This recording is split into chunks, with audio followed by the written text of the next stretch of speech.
Hey everybody, welcome back to what I watched last month, which was February. Now in February I only saw 2 movies in theaters, one of those being American Fiction. American Fiction might be the funniest movie I've seen in a while, as its biting commentary on social justice issues break down the facade in a hilarious way. The film is about a writer living in frustration that pandering work is getting all the attention when he decides to write a joke book leaning into the panderverse, and it becomes a huge hit. However, the film is more than just that. It's also about family, growing past stuck positions, learning to deal with changing environment that gives the film as much heart as it does comedy. The performances are great, but I did find the film lacking in cinematography, leaning into a lot of shot reverse shots for dialogue. I also found a lot of the family history to be just exposition dumps and not natural conversations. My biggest complaint is the score though. I found the score to be really distracting, undercutting several scenes, pulling me out of the emotion, but still I really enjoyed this one. I'm giving it a 7.5 out of 10. The other film I saw was The Zone of Interest, and I did an entire separate video on The Zone of Interest, so if you want to check that out, check that out. I think the movie's great. I'm glad it won a couple of Oscars, and it's a 9 out of 10 for me. It could go up, it could go down, who knows, but I'll be watching it again eventually when I decide that I want to feel devastated.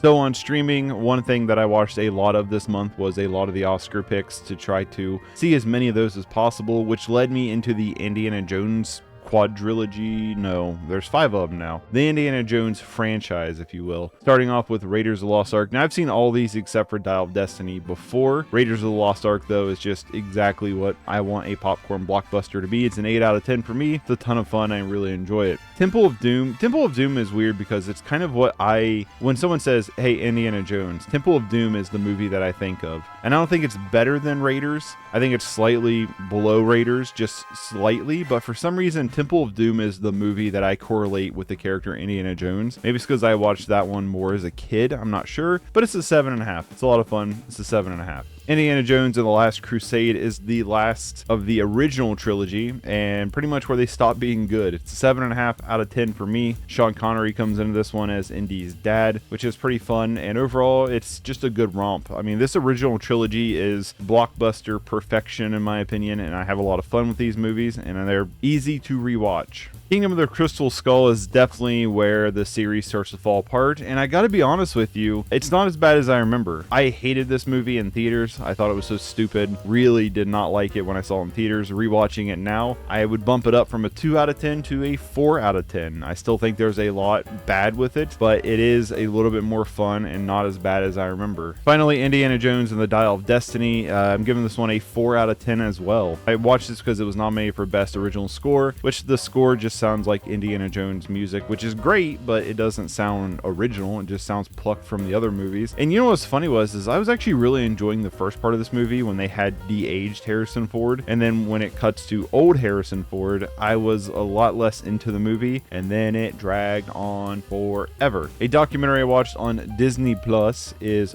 Bobi Wine, the People's President. Now, last year I watched a documentary called Navalny. This is a documentary about a Russian person running against Putin for presidency, and a lot of bad stuff happens to him. This is basically the exact same thing, but in Uganda. So it's kind of wild, like this kind of stuff is just happening all over the place. But that's basically what it is. A pop star, Bobi Wine, a Ugandan pop star, decides that he's going to run for president to kind of overthrow, I don't know if overthrow is the right word, but kind of come into power and try to clean up the corrupt government. And the documentary documents a lot of bad stuff happening to him. So if you want to check that out, if that sounds interesting to you, definitely check it out. I think it's a good documentary that exposes light into an area and a situation I was not privy of, and also like just to see like the corrupt power kind of just in full display is always just wild to me. It's a 7 out of 10. You can check it out on Disney Plus if you want to. Another documentary that I watched that absolutely destroyed me was 20 Days in Mariupol. Now this is the documentary that won the best documentary in the Oscars the other night, and for good reason, because this is one of the most upsetting and harrowing documentaries I've ever seen. It is a film that basically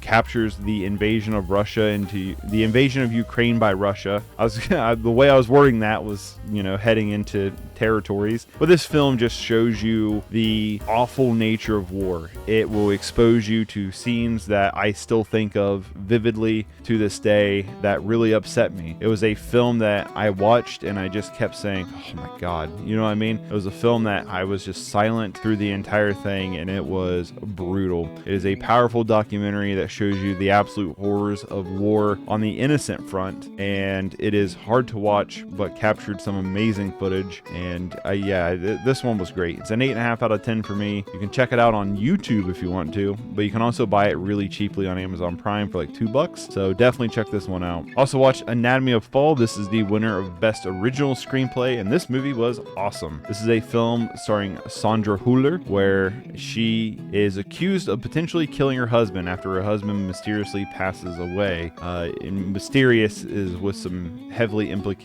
implications, if you will. And their only real witness is their vision impaired son. And it is a film that will keep you teetering throughout its entire runtime of whether or not if she did it or did she not do it. I thought it was great. Personally, for me, after watching the film and all the best actresses, Sandra Hüller, to me, that was my pick for best performance, because her performance in this is one of my favorites of the year. I think she's absolutely terrific in this. I think the film is so carefully crafted with how it presents information, with how the film is paced. It's just impeccable. It's an 8.5 out of 10 for me. I really loved it, and I cannot wait to pick up the Criterion to it. El Conde, this is on Netflix, or The Count, is a gorgeous looking vampire movie shot in black and white that kind of teeters on the tone of being serious but also being goofy and kind of a comedy. It's kind of an oddball nature that I found really enjoyable, told through a almost story time narration that I really enjoyed as well. I really liked where the film ended up in a conclusion. If you want to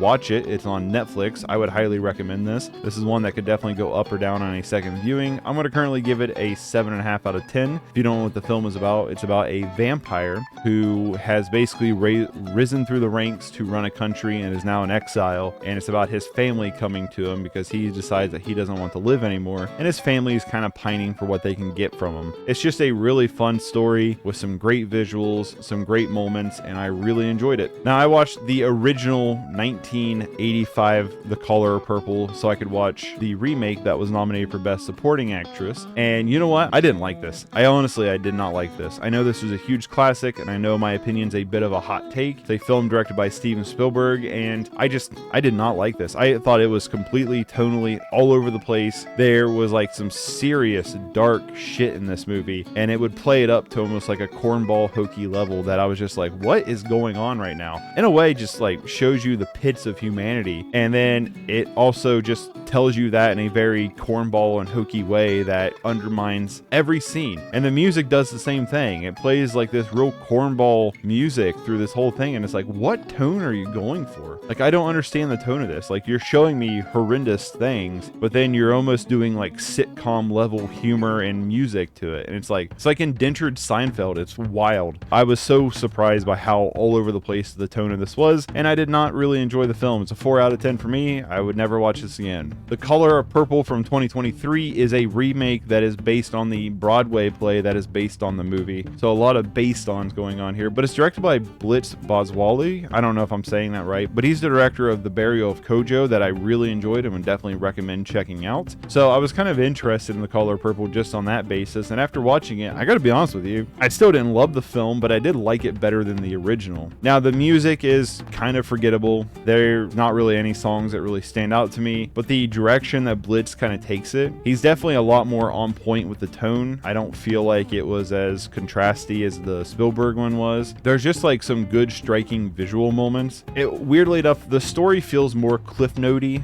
than the original story. It definitely feels like you should probably watch the original before you watch this, because I think I inferred a lot of the characters rather than the film actually showing me the characters, because I did watch these back to back. With that being said, I do feel like this film had a more natural flow to it that helped it fly by a lot quicker for me than the original, and I'm giving this one a 5 out of 10. I still wasn't blown away with this, but hey, you know, I liked it better than the original, I guess. I don't know if I'm on that boat alone, but I guess I'll set sail. Speaking of water, Nyad. I watched Nyad on Netflix. This is a film that I knew nothing about going into it. I didn't even know this film existed until Annette Bening and Jodie Foster were nominated for Oscars for this film. So I was like, what is this? And I watched it, and you know what? I really enjoyed this one. This is a biopic about the swimmer Diana Nyad, who is a swimmer that is older in life and swam from Cuba to Florida. It is a really inspirational story. It is a really inspiring story, and the way the film decides to craft this narrative is really really touching and emotional. Annette Bening and Jodie Foster deserve their Oscars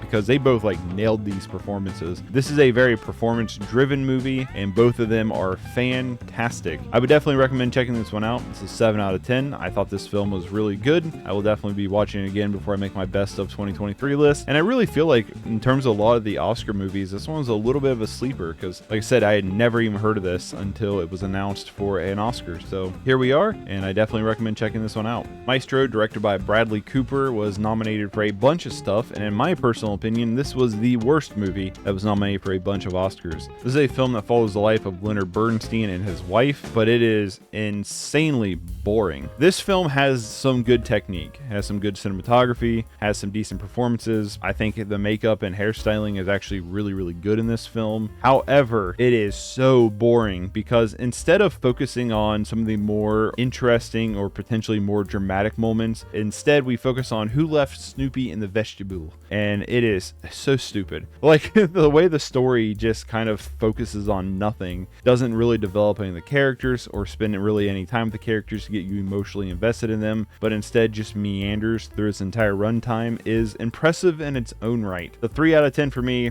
I really did not like this one. I don't care for it at all. It's a 3 out of 10 for me. A film that I feel like was snubbed quite a bit for a lot of categories, May December. I thought this film was really, really great. It's on Netflix if you want to watch it. I was really surprised by this. It's a film starring Natalie Portman and Julianne Moore, who both give just fantastic performances. But Charles Melton also was absolutely great. If that supporting actor category this year wasn't as stacked, I could definitely see him getting a nomination. But this film's really interesting. You know what this is? This is a film about an actress going to spend time with a woman who was a convicted sex offender after grooming a, 6th or 7th grader, and they're actually still together, married with children. It is a complex, kind of gross movie in a way in terms of its narrative. This almost like Nightcrawler, parasitic style relationship is just insanely interesting to watch unfold. I thought the score to this film was phenomenal. I would have loved to have seen the score get nominated for an Oscar. There almost is this like old Hollywood-esque look to this film, and I don't mean that as in like, you know, this is like old or dated or anything like that, but there's like this, I don't know how to describe it, this almost like everything's kind of has a soft tint to it. There's a little bit of like a glow, through the lens on everything. It just has this like dramatized look to it that I thought complemented the story insanely well. I really enjoyed this one. It's an 8 out of 10 for me. It could go up on a second watch, could go down. I will definitely be watching this again. Hopefully this will get a physical release through Criterion or somebody like that, but I really enjoyed May December. I also watched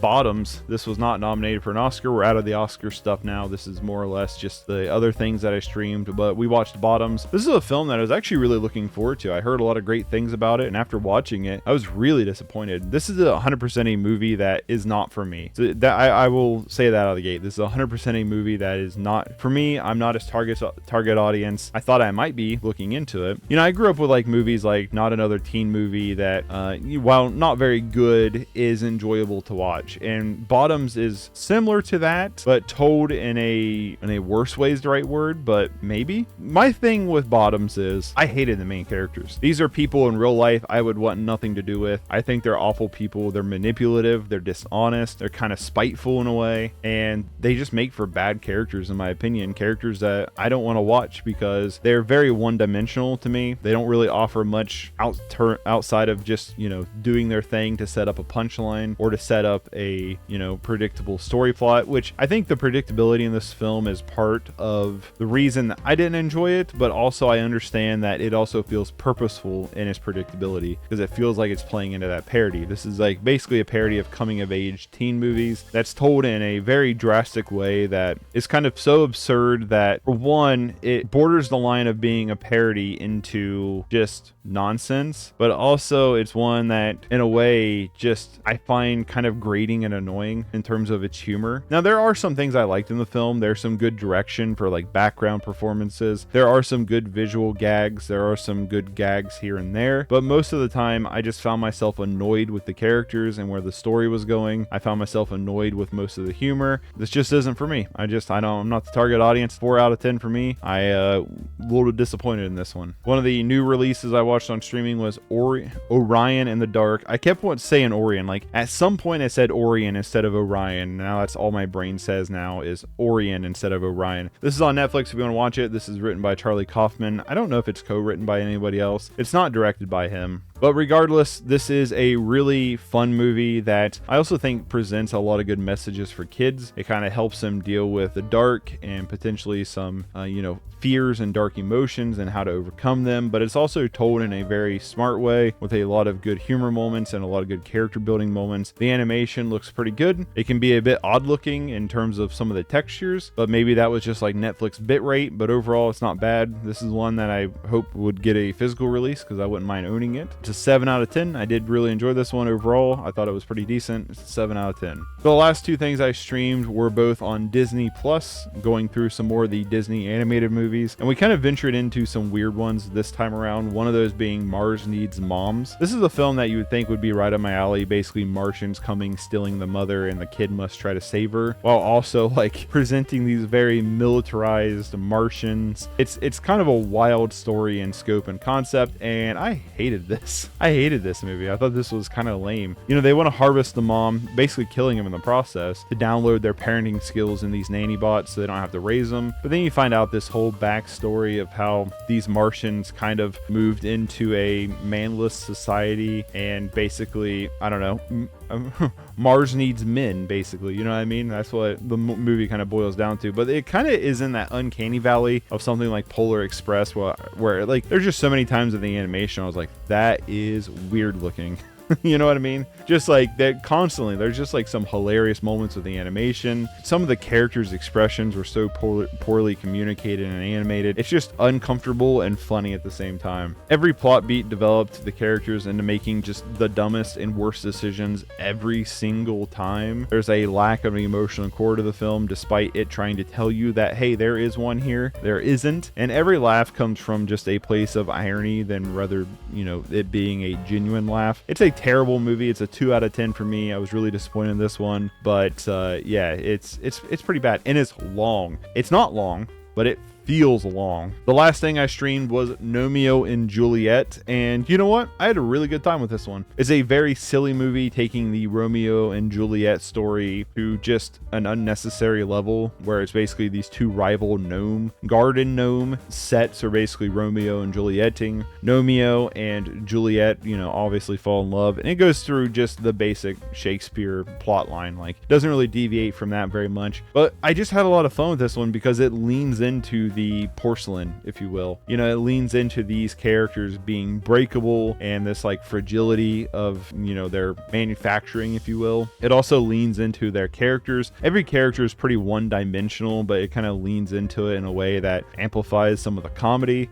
There's some wild cameos in this, like Ozzy and Dolly Parton and Hulk Hogan. There's like some wild cameos in this. But outside of that too is like, I really enjoyed the animation. I like the textures on the characters. I like the wear and tear, some of the sun bleaching. I like, we see like parts that get broken off, they stay broken off. And the animation overall does look good even to this day, being, almost like 13 years old at this point. It does look pretty good still. This is one that obviously isn't like a great movie, right? But I did find it to be enjoyable. I would rewatch it. And it does kind of lean into that area of like, it's pretty so unoffensive that it could just be like, I want something not challenging. I want something just kind of relaxing. Oh look, Gnomeo and Juliet. I'm giving this one a 6 out of 10. I was really surprised by that one. Now we're getting into the stuff that I own that I watched. This is my personal favorite part about talking about this month because I get to actually physically hold them, and I just trigger something in my brain that shouldn't probably be there. But anyway, a rewatch for us was The Wrestler. We did rewatch this because we watched Darren Call not too long ago, and this was a movie that I was like, I've been hankering to rewatch anyway, and I was like, my wife hasn't seen this, so let's watch it. This is a phenomenal movie. This might be my favorite Darren Aronofsky film. Mickey Rourke is so good in this. If you've not seen this, and you're like, obviously if you're a fan of wrestling, you've seen this, but like just in general, you should watch this. It's basically about Mickey Rourke's character, Randy the ram, not wanting to give it up and kind of falling into repetitive pitfalls of his life that kind of show this sad existence. Mickey Rourke is phenomenal in this film. I mean, so good. And the cinematography is great. Just the way it presents wrestling is done in such a realistic and grounded way, but also like just the human connection. It's so good. This movie's a 9 out of 10 for me. I love this film. I think it's fantastic.